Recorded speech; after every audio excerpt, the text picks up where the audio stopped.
Yeah, the Mizuno Pro 245, this is a model where we're trying to infuse as much technology as we can, but have it look like this.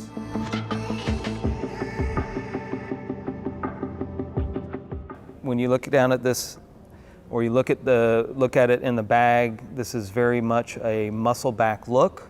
Larger than a muscle back, obviously, but there's been care taken in terms of the size and shape of the head, the top line, the width of the sole.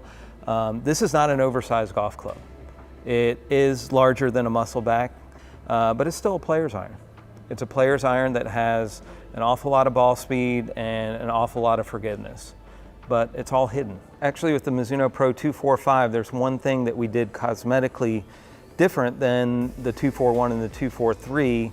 On those models, the model number is actually on the hosel, whereas because this looked so much like the muscleback 241, we actually laser engraved the 245 on the back of the head so that it's easily identified as the 245. On the outside, visually, this is looking a lot like a muscleback, but when you look at how it's actually constructed, we start off with a 4135 chromoly, Grain Flow Forged face and neck.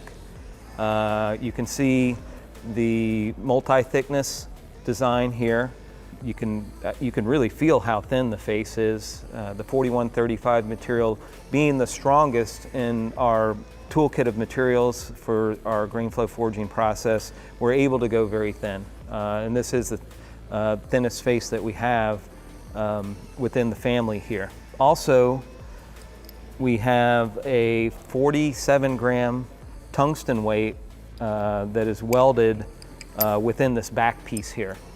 And the welding is interesting because we figured out a way where we can weld this into place kind of suspended above the sole. So you can see that there's an air gap there between the tungsten weight and the sole surface there. And what that does is actually allows this sole to flex just a little bit at impact and give a little bit of a contribution in terms of COR. So then this back portion with the tungsten suspended there is then laser welded to that face neck portion to complete the construction of the head. With this construction, this full hollow body construction with the tungsten weighting and the Grain Flow Forged face and neck, that we can achieve all of our design goals, right? We're looking for ball speed. We're getting that from the thinner face on the face neck portion. We're looking for launch, particularly in the long irons. You're getting that from that increased weighting of the 47 grams of tungsten.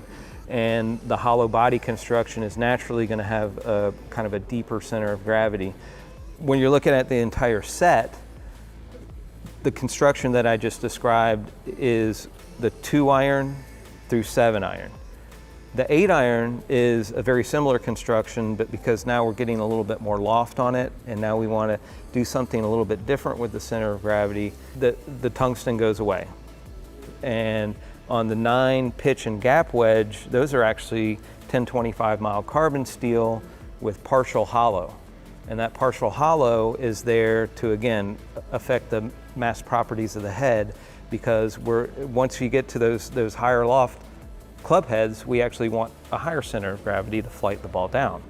So this set has very unique mass properties, going from 4, like in a normal set, going from 4 to gap wedge. We've got very low and deep in the 4 through 7 iron, an 8 iron that's a transition club without the tungsten, and a 9 pitch gap wedge, which are partial hollow, to get the center of gravity where we need it for the performance we're looking for. The forging of this head is slightly different than the full head forgings like the 241 and the 243. It doesn't use the air hammer press. The primary forging for this guy is a 1,600-ton hydraulic press. But similar to the other models, the precision forging is the same 630-ton hydraulic press. But still, Grain Flow Forged, the factory Chiyokoyo in Hiroshima, the same grain flow, the same incredibly solid feel. The set is designed as a whole to be like a perfectly ordered set with some very unique mass properties flow from long iron to scoring iron.